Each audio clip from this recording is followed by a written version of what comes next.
Sir 2 दिन पहले योगी आदित्यनाथ ने कहा था मिट्टी में मिला दूंगा। अखिलेश यादव की चूल्हे हिला दी थी और कहा था उसके संस्कार को लेके, उसके मेंटल लेवल को लेकर के, और ये साफ कहा था कि तू तरा करते कि तुमने गुंडे पाले और इन सब को मैं तबाह कर दूंगा। घंटी बज गई और बड़ी ये अच्छी शुरुआत है। और ये जो आज एनकाउंटर एक हो गया है, लेकिन मनीष जी, मैं फिर कह रहा हूँ कि मैं खबरों को जरा दूसरे तरीके से देखता हूँ, दूसरे तरीके से विश्लेषण करता हूँ, दर्शकों से भी बताता हूँ कि मैं इसको बहुत बड़ी उपलब्धि नहीं मान रहा हूँ मनीष। उसकी वजह है, आपने भी क्राइम रिपोर्टिंग की है, मेरा भी कुछ तजुर्बा है कि मनीष जी, जब किसी बड़े काम के लिए, बड़े सौदे के लिए ये माफिया किसी का भी सौदा कर लेते हैं। देखिए, उमेश पाल को मारकर अतीक का रिवाइवल हो गया, उसके आतंक का रिवाइवल हो गया। अभी उसके ऊपर खिलाफ जो 100 मुकदमे चल रहे हैं मनीष जी, अब उनमें गवाही देने से पहले आदमी 1000 बार सोचेगा, ये आप समझ लीजिए।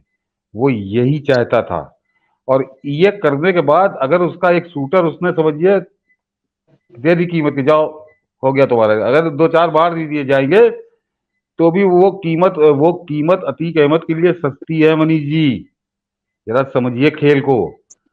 हो सकता है उसी ने मुखबिरी करवा दी ताकि मेरे ऊपर जो दबाव बन रहा है वो थोड़ा कम हो, हल्का हो, और पब्लिक में चला जाए कि हाँ 4 मारे गए, तो पुलिस का भी दामन बच जाएगा और मैं भी सेफ हो जाऊंगा। मैं कह रहा हूँ मनीष जी, जब तक ये जो एनकाउंटर आज से शुरू हुआ है, जब तक इसके जद में अतीक या उसके बेटे जो जो दिखा है एनकाउंटर में, जिसकी फोटो आ गई है, जब तक इस एनकाउंटर की आंच अतीक के गिरेबान तक नहीं पहुंचती, तब तक बहुत खुश मत होइए।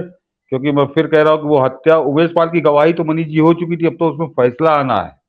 ये जरा दर्शक समझ ले कि अब उसके मारे जाने या न मारे जाने से कोई फर्क उस मुकदमे पर नहीं पड़ना है।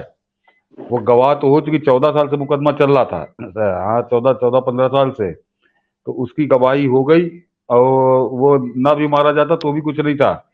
लेकिन मनीष जी, उसकी हत्या करके अतीक ने संदेश दिया है अपने खिलाफ चल रहे और 100 मुकदमों के गवाहों को कि अगर गवाही तुमने दे दी तो तुम बचोगे नहीं। ये मैसेज उसको देना बहुत जरूरी था, इसीलिए उसने इतनी जघन्य हत्या इतने खौफनाक अंदाज में दिन दहाड़े करवाई कि तुमको बचा कोई नहीं पाएगा, कोई सरकार नहीं बचा पाएगी। तो मनीष जी, उसके लिए अगर ये जो आज मारा गया, ये गुंडा ही तो था, उसका शूटर था। बहुत से उसके शूटर मरे होंगे, इतना बड़ा आपराधिक जीवन है, ऐसे 2-4 और मर जाएंगे, उससे कोई फर्क नहीं पड़ना। इसके साथ वही होना चाहिए जैसे विकास दुबे के साथ कानपुर में हुआ था। तब तक इस तरह के एनकाउंटरों का कोई मतलब नहीं है मनीष, कोई मतलब नहीं है। यह है कि एक शुरुआत हुई है अभी, क्योंकि 3 ही दिन हुए हैं, और देखिए ये पहुंचती कहाँ तक है, ये आंच कहाँ तक पहुंचती है, उसके बाद कोई निर्णय होगा। लेकिन ये कहा जा सकता है, चलिए पहली शुरुआत हुई, लेकिन मैं इसके पीछे खेल अतीक का एक दूसरा जो मैं सोच रहा हूँ,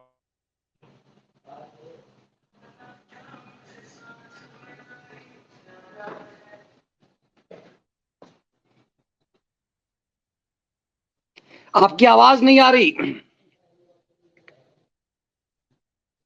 चलिए, ये सतीश जी का जो पॉइंट उठाया, मुझे लगता है कि बेहद महत्वपूर्ण है कि ये शुरुआत तो है, लेकिन इसकी चोट और घातक होनी चाहिए अतीक के भाई और अतीक पर, उसके बेटे पर, ताकि ये मैसेज जाए कि यदि अतीक ने डर के माहौल के लिए किया है तो इसके क्या मायने हैं।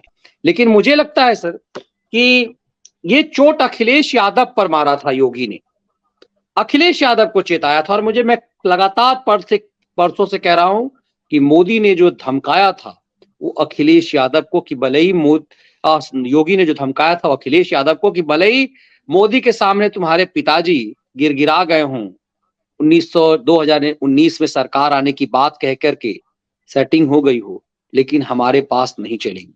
क्योंकि योगी का जो रुख था वो मुझे हमेशा लग रहा है कि जो आय से अधिक संपत्ति का मामला है मुलायम सिंह यादव और पूरे परिवार पर, इन सब चीजों को लेकर के मुझे लगता है कि एक्शन होगा।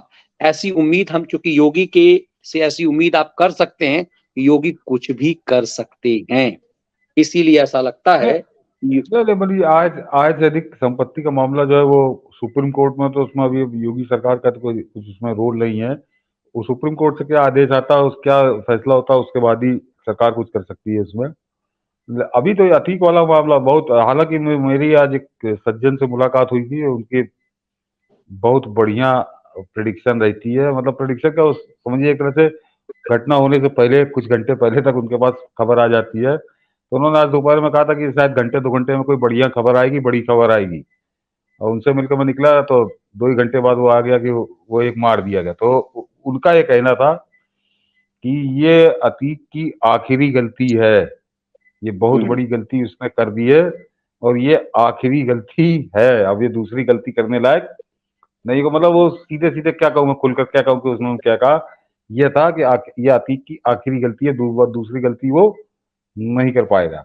तो अब वो उस क्षण का मुझे इंतजार है, उस क्षण का मुझे इंतजार है, मुझे उम्मीद है होना चाहिए। लेकिन फिलहाल एक एनकाउंटर पे बहुत ज्यादा जश्न मनाने की जरूरत नहीं है, क्योंकि नहीं। मनीष जी आप जानते हैं कि ये इस तरह के माफिया जब अपनी जान पे बन के आ जाती है तो ये किसी का भी सौदा कर देते हैं, किसी का भी सौदा कर देते हैं। गुंडे उनके यहाँ बहुत पले हैं, ये 2-4 गुंडे ना सही, मेरी जान बच जाए। तो ये है, तो इसका मर जाना शुभ समाचार है, लेकिन ये महत्वपूर्ण समाचार नहीं है।